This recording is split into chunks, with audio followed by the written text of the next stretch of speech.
Hi, I'm Jim Dunham. We're standing here in front of the Virginia Holocaust Museum downtown Richmond, Virginia, and it's on 2000 East Carey Street. It's a well-known museum in the area. It was founded in 1997 by Mark Fetter, Devorah Ben David, Jay Ibsen, and Al Rosenbaum. It didn't start here in this tobacco warehouse, but it started out on the West End on Grove Avenue in an education building behind the Temple Beth El, and that's where it all started, in a small little location. But it grew fast, and it grew really quickly from where it started, and they had to find a new area. And the Virginia General Assembly offered the American Tobacco Warehouse in downtown Richmond for use. And they took the warehouse, and now it is the Holocaust Museum, and it was actually dedicated in 2003 on Yom HaShoah, the Jewish Holocaust Remembrance Day. And I think now we should go inside. We're here with Megan Ferenzi at the Virginia Holocaust Museum. She's the Director of Education here. And if you could just do in your words the primary mission that you see of the Holocaust Museum as it relates to public history and your visitors. Sure. So our mission here at the museum is really to educate the public on the dangers of hate and intolerance and what that can do, and also to educate people about the events and the history of the Holocaust, about the victims of the Holocaust, and to share their stories as well. Oh, yeah, and I just being a personal member, we really enjoy this museum. This is really a good one. Well, what are the methods that you use to deliver your messages to your visitors? Sure. So we do many different things here. We have exhibits, which we're in right now, our permanent exhibition, where we give the history of the Holocaust, the chronology of the Holocaust, but then also share the stories of local survivors that settled here in Virginia after the war. We give student tours. We give group tours as well. We have, thousands of students come and visit the museum every year, middle and high school students. We have some college students as well, church groups, civic organizations that will take guided tours of the museum. We also have a Survivor Speakers Bureau. So those are Holocaust and modern genocide survivor speakers that can either Zoom into a classroom, or they can come in person and speak and share their stories, which is a really impactful way to talk about the Holocaust. We also have public programs as well, so either here at the museum or with partnering with other local organizations, and those can be anything from a film screening to a lecture given by a historian or an author. And then we also train teachers here. So we have one-day teacher workshops that we hold throughout the year, and then during the summer we have 2.5-day workshops. It's our Teacher Education Institute that looks to teach teachers how to talk about the Holocaust in their classroom, teaches them the history as well, gives them also some professional development points and a stipend, which is wonderful for them. But that, that's kind of our, of everything that I do here, that is kind of like our hallmark program in the summer. And they're also able to hear from a Holocaust survivor speaker that lives locally, which is, for some teachers, they've never heard from a survivor. So it's really the highlight of the 2.5 days that we have the class. But we're really looking to be out there, not only in the central Virginia area, but really all throughout the state with our programming. It's a fantastic program here, and I had the privilege of meeting Jay Ibsen, one of the original founders, who is at my wife's temple, and got to talk to the man. What a vibrant individual he was, and the story is so easily relatable when you talk with somebody who's been a survivor. Yes, it definitely is.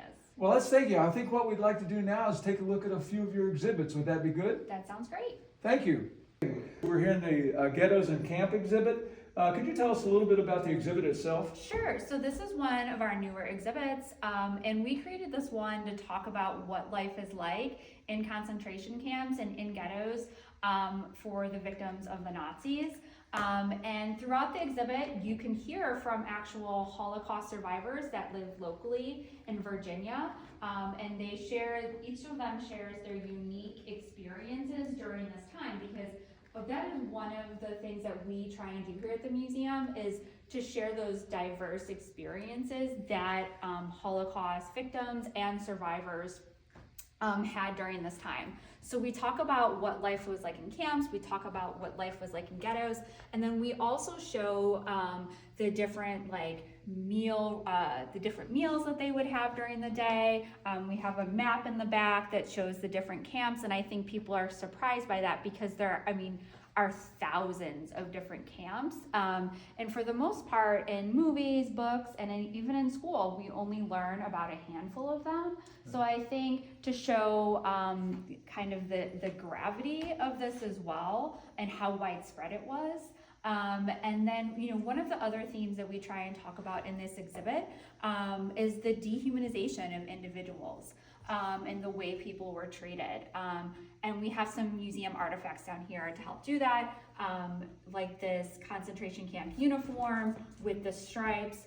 And when visitors come through here, we talk about, why people wore these uniforms, what the triangles meant on the uniforms. It helped to identify why a person was in a particular camp.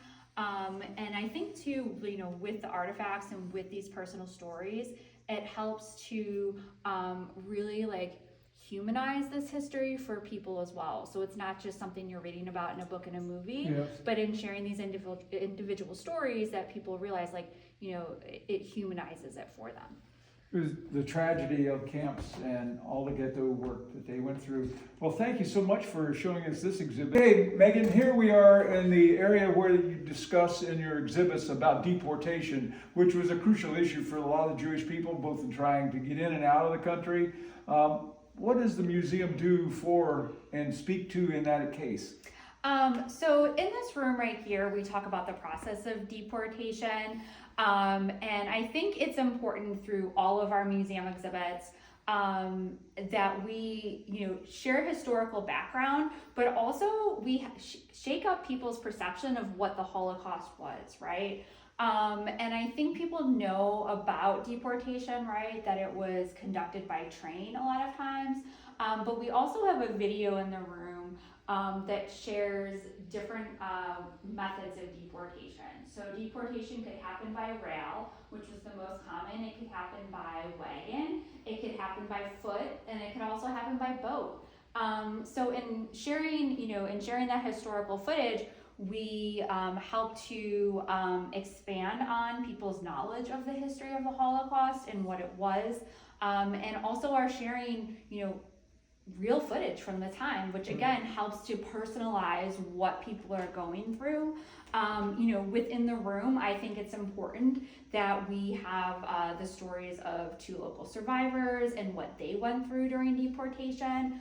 And because some of our visitors are students, these survivors, right, that are now in their 80s and 90s, they at the time were in their teens or early 20s. So I think it's, again, it personalizes the history for students. We also have maps on the wall to talk about the gravity of this, and Is this the routing coming from these areas into yes, where they into located? the different camps, and then it also gives you the countries and year of people and how many people went each year. So I think it's really telling by the numbers, right? And for students, you could say, well, what's happening in 1942 in which 8,000 people are taken to Treblinka? And you could also look at the different countries, and again, expanding on people's knowledge of the Holocaust. Most people think it happened in Germany, right? Or it happened in Poland, but it affects so many different countries like Estonia, France, Italy, Holland, Belgium, Croatia, Greece, so on and so forth. So I think that's really eye-opening for visitors here at the museum to see. It's a fantastic display because you don't realize how broad the deportation was to their concentration camps. Right, it's very extensive. Okay, well, thank you so much. We'll move on to the next one. Great, thank you. Megan, we're here at the Dimensions and Testimony exhibit. It seems to be really interesting. It is. So this is a newer exhibit. It opened in fall of 2024. We worked for a couple of years with the USC Shoah Foundation, which was started by Steven Spielberg back in the early 90s after he created Schindler's List. It's an archive of survivor interviews. This technology is newer. The first Dimensions and Testimony was filmed in 2014, and they had one survivor named Pincus Scooter, and he shared his experience during the Holocaust.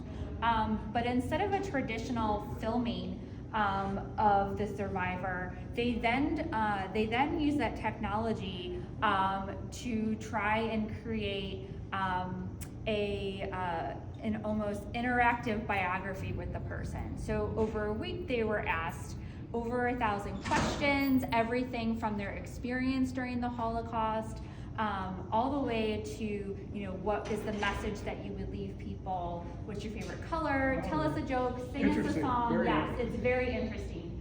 And then what happens is when you go in the theater, you're going to have a facilitator, and the survivor will share a 5-minute overview of what they went through during the Holocaust, and then the audience has the opportunity to ask questions. So with the technology, it looks like it is a hologram, but it's not a hologram. It's a filmed interview that you're able to interact with, and all of these answers that you're going to be getting from the survivor, these are answers that they actually said. There's no manipulation with them. It's not AI at all, but it's recalling like certain phrases and words and things that the questions are asking. It's able to give people an answer. Megan, I want to thank you for the tour, the interview, and the information here. I think that if you take a look at public history and the Virginia Holocaust Museum, they go together like peanut butter and jelly. It's a great fit, and I think it's important for us to learn about the dangers of prejudice and indifference in our lives. Yes, and that's definitely. really what the museum focuses on. And thank you again so much. Thank you for coming.